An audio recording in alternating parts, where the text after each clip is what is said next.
είμαστε, που ζούμε, για αυτή την πόλη που αγαπούμε και προσπαθούμε να την αγαπήσουμε περισσότερο. Παθαίνουμε όλοι. Ναι, είδαμε αυτό το πλάνο στο λιμάνι και τρελαθήκαμε. Είναι ωραίο να τη βλέπουμε τη Θεσσαλονίκη, έτσι δεν είναι, Θανάση? Αυτή την εικόνα των παλιών σφαγείων, έτσι όπως την είδαμε. Να σηκώνεται η κάμερα και να φεύγει πίσω στο λιμάνι. Ζούμε τελικά σε μια πολύ ωραία πόλη που την ανακαλύπτουμε όσο μεγαλώνουμε. Ίσως να ρωτήσουμε περισσότερο τώρα γι' αυτό. Καλά, όσο μικραίνουμε μεγαλώνοντας. Καλώς ήρθες λοιπόν να μιλήσουμε για το πρόγραμμα Αρτεσίτια. Αρτεσίτια Agency, ένα πρόγραμμα το οποίο ξεκίνησε ήδη, είχαμε πει και σε προηγούμενες εκπομπές ότι θα ασχολιόμασταν μαζί του. Ξεκίνησε με τα 60 χρόνια που γιορτάζει το Γερμανικό Ινστιτούτο, το Goethe, αλλά έχουμε και τα σφαγεία που αυτή την εβδομάδα πλέον ξεκινούν, τα παλιά σφαγεία, στα οποία μπορούμε να πηγαίνουμε και να παρακολουθούμε πάρα πολλές εκδηλώσεις. Μια επίσης πολύ ωραία γειτονιά σε σχέση με το προηγούμενο θέμα που είχαμε για τις ξεναγήσεις της πόλης. Η γειτονιά είναι εξερεύνητη πραγματικά. Γιατί και αρχιτεκτονικά έτσι ιδιαίτερη. Χρειάζεται βέβαια μια παρέμβαση, μια ανάπλαση, αλλά είναι εξαιρετικό το σημείο εκεί. Λοιπόν, και πολλά τα θέματα γενικά, γι' αυτό μαζί μας εξαιρετικοί καλεσμένοι, αντιδήμαρχος πολιτισμού, παιδείας, τουρισμού και τελίτσες βάζουμε γιατί δεν ξέρουμε τι άλλο μπορεί να προκύψει. Όχι, περισσεύει. Η κυρία Ελένη Μασχερησίδου. Μιλάτε τέτοιες κουβέντες. Μακριά από εμάς. Και ο κ. Σαββίδης, ψυχή της Artbox, που έχει ξεκινήσει το Αρτεσίτια, μπλέκεται και με τα παλιά σφαγεία. Και πώς θα ξεκινήσουμε από την πόλη, γιατί εγώ ομολογώ ότι εχθές το βράδυ, περνώντας μπροστά από το Βασιλικό, έμεινα ανοιχτό. Γιατί έχουμε καιρό να περάσουμε για το διάκοσμο των Χριστουγέννων, που είδα πρωτότυπα πράγματα και αυτοί οι φωτοσωλήνες που έχουν μπει στα δέντρα έχουν δημιουργήσει όντως μια σε όλο το Μεγάλο Αλεξάνδρου. Στον δρόμο μπροστά από το Βασιλικό, από το Βασιλικό μέχρι το Δημαρχείο, μέχρι εκεί. Η αλήθεια είναι ότι ξεπεράσαμε πλέον την αισθητική των παλιών χριστουγεννιάτικων στολιδιών, ξέρεις τώρα. Εννοείς τη μη αισθητική. Ναι, συμφωνώ μαζί σου. Όχι, συμφωνώ μαζί σου γιατί είμαι υπέρμαχος της ανανέωσης και του εξυγχρονισμού. Και όντως έχεις δίκιο, δηλαδή η παρέμβαση του χριστουγεννιάτικου διάκοσμου που είναι και λίγο αφαιρετική, σε προκαλεί και λίγο, είναι καλύτερη. Αυτό θέλει, παιδιά, αφαιρετικό διάκοσμο. Πάντως πολλοί σχολιάζουν ότι αυτά τα στολίδια πόσα χρόνια τα είχαμε για τα παλιά, λέω τέλος πάντων, οπότε τώρα άλλαξε λίγο και το χριστουγεννιάτικο διάκοσμο. Θα δούμε και την Αριστοτέλου στις επόμενες ημέρες με ρεπορτάζ εκεί. Ναι, αλλάζει η πόλη. Αυτό είναι το θέμα μας και πώς αλλάζει η πόλη. Να ξεκινήσουμε με το Αρτεσίτια, αυτό το πρόγραμμα που ξεκίνησε πριν από 15 μέρες. Είχαμε την παρουσίασή του ουσιαστικά στο Γερμανικό Ινστιτούτο. Ο Χρήστος Σαββίδης θα μας πει ακριβώς ποια ήταν η πρώτη ιδέα, τι ακολούθησε. Το πρόγραμμα Αρτεσίτια ξεκίνησε ουσιαστικά στις αρχές του χρόνου, αλλά τώρα παρουσιάζεται για πρώτη φορά το agency. Δεν το μεταφράζουμε γιατί στα ελληνικά η έννοια πρακτορείο δεν λέει πολλά πράγματα, είναι μάλλον κακή, δεν μεταφράζει καθόλου αυτό που θέλουμε να κάνουμε. Αλλά κρατάμε τον υπότιτλο, το οραματιζόμενοι το μέλλον. Το μέλλον της πόλης. Αυτός είναι πολύ μεγάλος τίτλος, πολύ βαρύς, αλλά δείχνει τις προθέσεις μας για να κάνουμε κάποια πράγματα.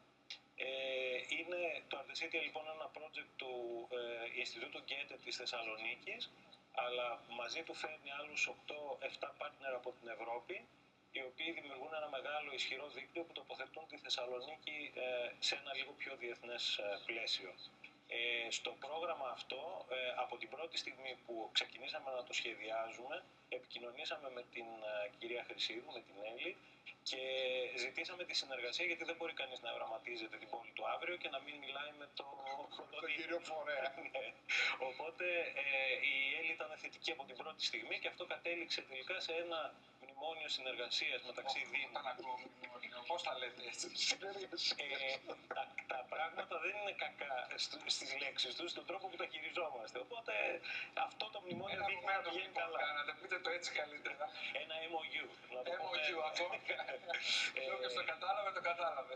Αυτό λοιπόν που θα κάνουμε, πέρα από το πώς λέγεται, είναι ουσιαστικό και ήδη δείχνει να έχει συνέχεια και αποτελέσματα. Ένα από τα αποτελέσματα είναι και τα σφαγεία. Που φαντάζομαι ότι έχει να πει πολλά η Έλλη. Για το Αρτεσίτια να πω ότι αυτή τη στιγμή, πέρα από τις δράσεις που γίνανε στη διάρκεια του ανοίγματος με την αφορμή και των 60 χρόνων του Goethe, Συνεχίζουν και γίνονται δράσεις. Υπάρχουν κάποια εργαστήρια. Μου έχει δώσει η Λιδία Χατζιακόβου, η συνεργάτη μου στο γραφείο, οπωσδήποτε να πω για το Σάββατο 12-12 στις 1 με 3 μια δράση στον πεζόδρομο του Γεωργίου Σταύρου, όπου εκεί ουσιαστικά οι άνθρωποι που συμμετέχουν στα εργαστήρια θα μοιράσουν έργα τέχνης που έχουν φτιάξει μέσα στα εργαστήρια με αντάλλαγμα αντικείμενα που θα δώσει κανείς από οδοντόκρεμα, κουβέρτα, οτιδήποτε, τα οποία θα μοιραστούν σε μετανάστες. Πολύ ωραία. Και βρεθούν και στο κέντρο της πόλης να το γνωρίζουν αυτό, να έχουν κάποια από τα βασικά είδη μαζί τους. Είναι μια ανταλλαγή, δίνω κάτι χρήσιμο για τους πρόσφυγες. Παίρνουν ένα έργο τέχνης, πρωτότυπο, και ουσιαστικά είναι συμβολική η κίνηση. Αυτές οι κινήσεις που γίνονται μέσα από το Unlearning του Artesitia, σε συνεργασία και με τους Λεζιπέρι Πέρ και με την Γαροφαλιά, την Ελένη τη Γαροφαλιά, έχουν περισσότερο σαν στόχο να μάθουμε να αντιμετωπίζουμε το δημόσιο χώρο. Δεν μας ενδιαφέρουν τόσο πολύ το ποιες θα είναι οι δράσεις, τα αποτελέσματα δηλαδή των εργαστήριων, αλλά περισσότερο η διαδικασία. Ελπίζουμε όταν θα τελειώσουμε αυτόν τον κύκλο να έχουμε 50-100 πιο συνειδητοποιημένους πολίτες σε σχέση με τις δράσεις που μπορούμε να κάνουμε μέσα στην πόλη. Κυρία Χρυσίδου, εσείς κάθεστε πάνω σε ένα θησαυρό. Τι εννοείται, δεν έχω καταλάβει. Αυτή την κόκκινη που είναι δρόμος. Όχι στο φόκο σας, έτσι.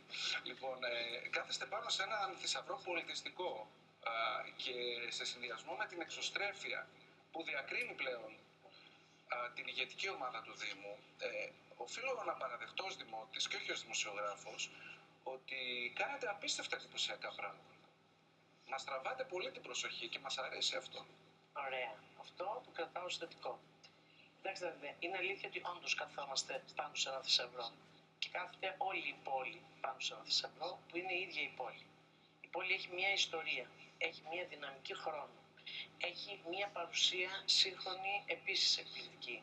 Αν αυτό το πράγμα δεν είναι θησαυρός, τι άλλο μπορεί να είναι. Αυτό το πράγμα λοιπόν μένει σε εμάς το πώς θα το κάνουμε να είναι πιο παρόν μες στην πόλη, θα μπορέσουμε να το φέρουμε, να δημιουργήσουμε όλες αυτές τις διαδικασίες και τους τρόπους, ώστε αυτοί οι άνθρωποι, αυτά τα πράγματα που συμβαίνουν στην πόλη, να βγουν προς τα έξω, να βγουν δυναμικά προς τα έξω, να δώσουν το στίγμα της πόλης πραγματικά του πολιτισμού, γιατί εγώ πιστεύω απόλυτα. Δηλαδή και μπορώ να κάνω όποια κουβέντα θέλετε, με το πιο σκληρό απέναντί μου, αυτή η πόλη είναι το μόνο που έχει για να μπορέσει να βγει από οποιαδήποτε κρίση, κοινωνική, ηθική, οικονομική, όποια κρίση κι αν είναι, το μόνο όπλο που έχει, το μόνο όχημα που έχει, το μόνο εργαλείο που έχει, είναι ο πολιτισμός της. Και ο πολιτισμός και της μνήμης της, που είναι πολύ μεγάλος και ήδη και στην προηγούμενη κουβέντα σας θίχτηκαν αυτά τα θέματα, έτσι, της ιστορίας της μνήμης της πόλης, αλλά και ο σύγχρονος πολιτισμός. Κυρία Χρυσίδου, όμως, όπως τα λέτε, γιατί και πριν που είχαμε που μιλήσουμε για τις ξεναγήσεις στη Θεσσαλονίκη, δεν είναι μόνο Βυζάντιο, δεν είναι μόνο εκκλησίες, συζητούσαμε για τα εκλεκτιστικά κτίρια όπως είπαν ήδη. Και όχι νεοκλασικά. Υπάρχει ένας απίστευτος θησαυρός. Το θέμα είναι ότι πάντοτε σε αυτή την πόλη δεν μπορούσαν να συντονιστούν οι φορείς, δηλαδή ξενοδόχοι, αντιδημαρχία πολιτισμού, υπεύθυνους τουρισμού, στρατηγικής του Δήμου, επικοινωνία. Υπάρχουν εταιρείες όπως η Artbox που συνεργάζεται, υπάρχουν οι άνθρωποι, υπάρχουν τα social media, υπάρχει το ίντερνετ πια που όλοι μας με ένα κινητό τηλέφωνο οργανώνουμε το ταξίδι και πού θέλουμε να πάμε. Δεν γινόταν τίποτα σε διάρκεια. Να το συντονίσετε όλο αυτό, εκμεταλλευόμενοι και αυτά τα νέα μέσα. Για να υπάρχει τελικά έτσι μια Λοιπόν, καταρχήν εμείς είπαμε ότι βασικός στόχος της διοίκησης αυτής ήταν πέραν του συντονισμού της διοίκησης, τη μεταξύ μας δηλαδή συνεργασία και αλληλοστήριξη και κοινές δράσεις, ένα αυτό, το οποίο πιθανόν το κάνουν και όλοι οι άλλοι.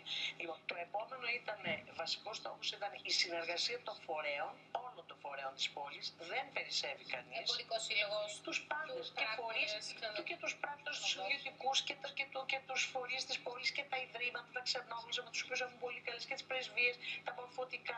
Αυτοί οι άνθρωποι μένουν εδώ. Παράδειγμα τον Γκέτε, μένουν εδώ, προσφέρουν εδώ. Εμείς πρέπει με αυτούς τους ανθρώπους να συνεργαστούμε. Και να ακουστούν κι αυτοί. Γιατί βεβαίως. είναι πολίτες και Βεβαίως. Και επίσης ένα μεγάλο κομμάτι είναι ο ιδιωτικός τομέας, τον οποίο δεν μπορούμε να τον έχουμε. Δεν είναι απέναντί μας και δεν μπορούμε να τον έχουμε απ' έξω. Με αυτούς τους ανθρώπους θα συνεργαστούμε. Δεν είναι ανταγωνιστές. Είναι άνθρωποι με τους οποίους οτιδήποτε κάνεις έχει μία σχέση. Ναι, δεν υπάρχει δηλαδή αυτή η έξτρα, ο Δήμος και η επιχειρηματική. Χρειάζεται πλήρη συνέργεια. Πολύ απλά. Συνέργεια των πάντων. Έτσι. Εγώ πραγματικά φέτος, μετά από μία διαδρομή στο κομμάτι του πολιτισμού 3 χρόνων. Έτσι, αυτά τα 3 χρόνια. Λοιπόν, ομολογώ ότι φέτος έχω πάρει τις πιο ενδιαφέρουσες προτάσεις από ομάδες της πόλης που πραγματικά είναι εκπληκτικές. Τώρα δεν θα μας τις αποκαλύψετε να υποθέσω, γιατί κάποιες δεν θα δουν το δρόμο της υλοποίησης. Θα μείνουν σε κανένα σιρτάρι. Όχι, θα τις δούμε όλες. Γιατί όλες αυτές οι ομάδες θα κάνουν τα πράγματα. Έρχονται απλώς υποστηρικτικά στο Δήμο. Και ο Δήμος θα προσπαθήσει όσο μπορεί. Είτε οικονομικά, είτε με υλικοτεχνική υποδομή που μπορεί να διαθέσει και με οποιοδήποτε τρόπο. Είναι όμως αυτό που ήθελα να σας πω, είναι ότι είναι η πρώτη φορά μετά από αυτή τη διαδρομή των 3 χρόνων εγώ και άλλες 2 ήμασταν πριν. Η κρίση δηλαδή.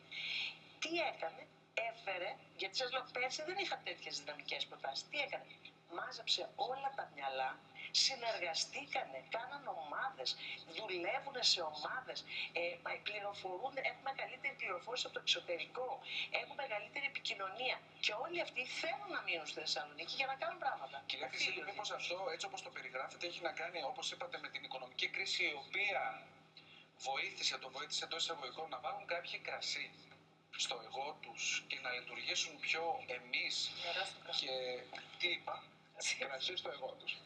νερό στο κρασί τους ήθελα να πω. Και να λειτουργήσει λίγο το εμείς περισσότερο. Και αυτό φυσικά λειτουργήσε τελικά για την ίδια την πόλη. Η ματαιοδοξία έτσι και αλλιώς του να προβάλλω το δικό μου ως το καλύτερο και το ότι είμαι ο μοναδικός είναι μια ιστορία η οποία έχει μεγάλη απόσταση από την κρίση, την οικονομική, την οποιαδήποτε κρίση. Δηλαδή μέσα σε άλλες καταστάσεις βγαίνει πολύ έντονο αυτό.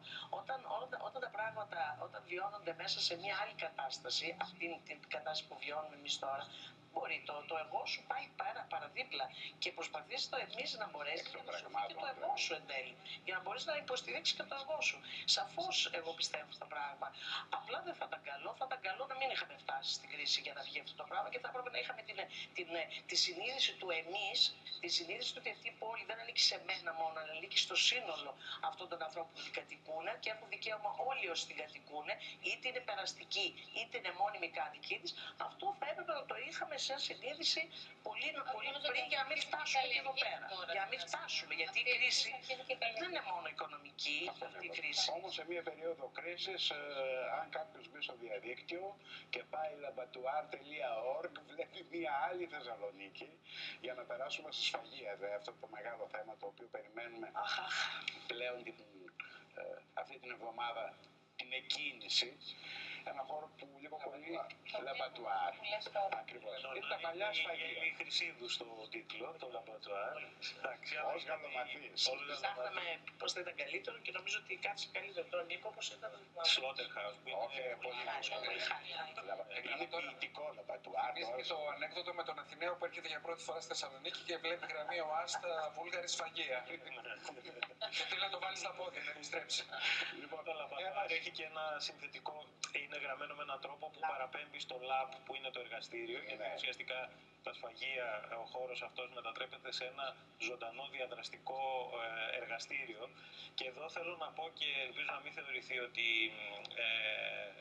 αγιάζω τα γένια μας ή μιλάω για την Έλλη θετικά. Έχουμε όμως κάποιες πρωτοπορίες στην πόλη το τελευταίο καιρό.